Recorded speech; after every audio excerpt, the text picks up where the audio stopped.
Hallelujah, Hallelujah, Hallelujah, Hallelujah.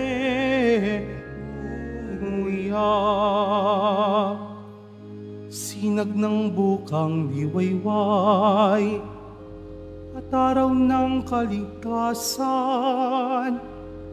halina't kami tanglawan. Hallelujah, Hallelujah, Hallelujah, Hallelujah.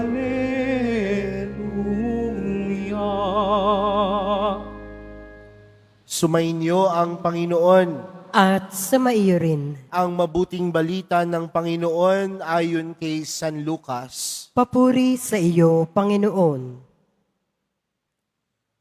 Noong panahong iyon, napuspos ng Espiritu Santo si Zacarias na ama ni Juan at nagpahayag ng ganito: Purihin ang Panginoong Diyos ng Israel, sapagkat nilingap niya at pinalaya ang kanyang bayan, at nagpadala siya sa atin ng isang makapangyarihang tagapagligtas mula sa lipi ni David na kanyang lingkod. Ipinangako niya sa pamamagitan ng kanyang mga banal na propeta noong una na ililigtas niya tayo sa ating mga kaaway at sa kamay ng lahat ng napupuot sa atin. Ipinangako rin niya na kahabagahan ang ating mga magulang at aalalahanin ng kanyang banal na tipan. Yan ang sumpang binitiwan niya sa ating amang si Abraham, na ililigtas tayo sa ating mga kaaway upang walang takot na makasamba sa kanya at maging banal at matuwid sa kanyang paningin habang tayo'y nabubuhay. Ikaw naman, anak, ay tatawagang propeta ng kataas-taasan, sapagkat mauuna ka sa Panginoon upang ihanda ang kanyang mga daraanan at ituro sa kanyang bayan ang landas ng kaligtasan, ang kapatawaran ng kanilang mga kasalanan, sapagkat lubang mahabagi ng ating Diyos, magbubukang liwayway sa atin ang araw ng kaligtasan, upang magbigay liwanag sa mga nasa kadiliman at nasa ilalim ng kamatayan, at patnubayan tayo tungo sa daan ng kapayapaan. Mga kapatid, ang mabuting balita ng Panginoon. Pinupuri ka namin, Panginoong Heso Kristo. Magsiupo ang lahat. Magandang tanghali po sa inyong lahat. Pwede po bang batiin ang inyong katabi ng magandang tanghali? Dumako na po tayo sa huling araw ng ating paghahanda. Huling araw ng panahon ng Adbyento. Kung tutuusin niya ho, dito ho sa simbahan ng Quiapo, ito po ang huling misa sa panahon ng Adbyento. Mamaya ho, pag nagmisa ho ng alas 5, ito ay pagmimisa na patungkol sa Kapaskuhan. Pero mga kapatid, hindi pa ho Pasko. At patuloy tayong pinapaalalahanan na sa ating pagninilay at pagdarasal, magandang tanungin, handa na ba ang ating puso na tanggapin ng Panginoon? Handa na ba ang ating sarili na ipanganak si Jesus hindi lang sa sabsaban, kundi sa ating mga buhay? Mga kapatid, tandaan po natin ang unang Kapaskuhan ay simple. Ang unang Kapaskuhan ay puno ng kapayakan. Si Jesus ipinanganak sa sabsaban, tahimik, walang masyadong ilaw, wala masyadong ingay, katahimikan at kapayakan ang unang Pasko. Kaya nga magandang tanungin yung ating mga sarili sa mga oras na ito, marunong pa ba tayong tumahimik? Nakatatahimik pa ho ba tayo sa pagdiriwang natin ng Kapaskuhan? At marahil sasabihin niyo sa akin, Father, akala ko po ba dapat masaya ang pagdiriwang ng Pasko? Masaya naman ho talaga dapat. Pero nagagamit ba natin ang oras na ito na manahimik, magnilay?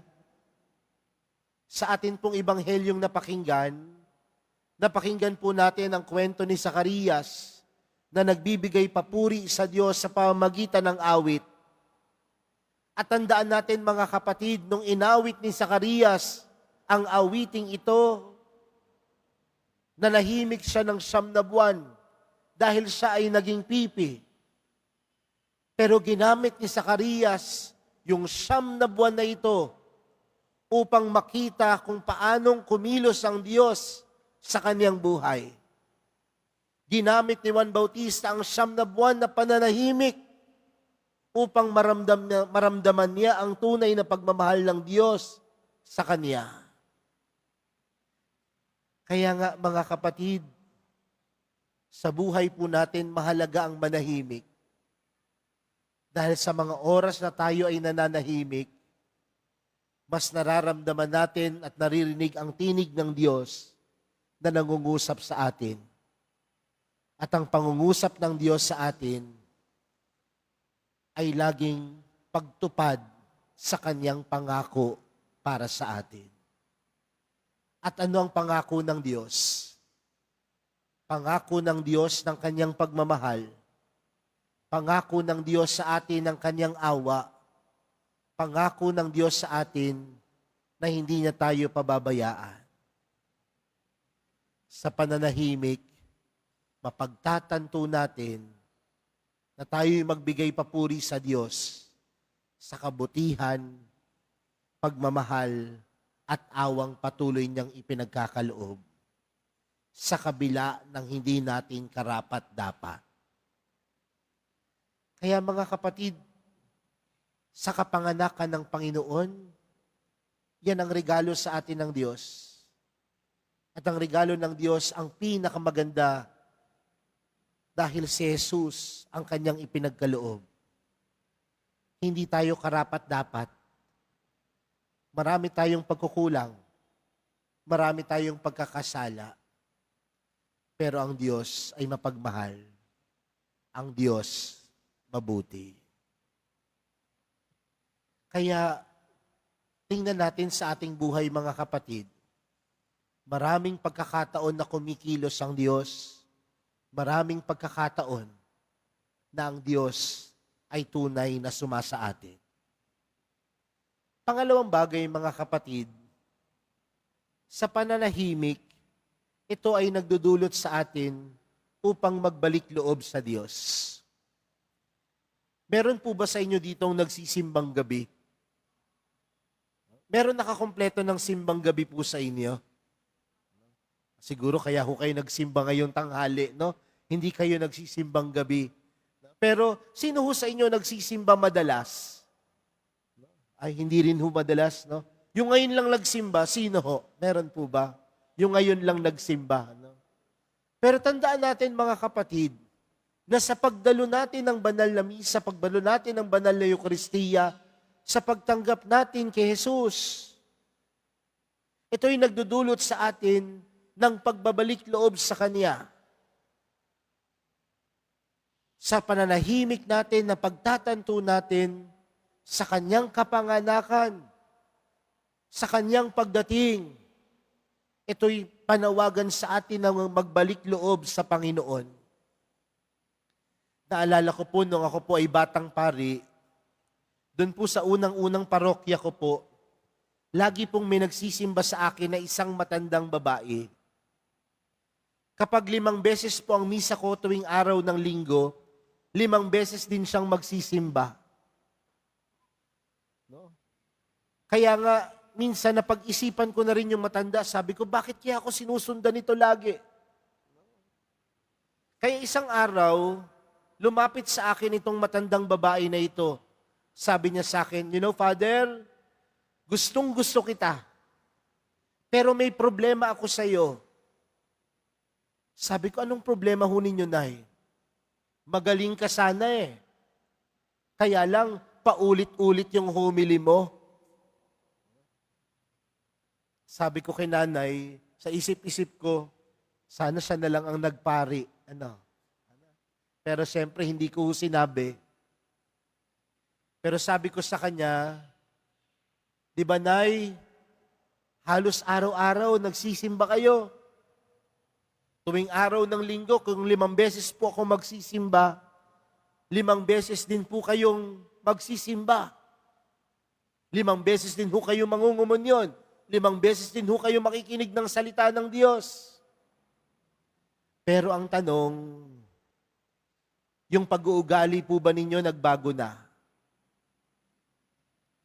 Tumalikod ho yung matanda, nang sabi nila, Father, mula ho nung umalis ho kayo, hindi na ho nagsimba.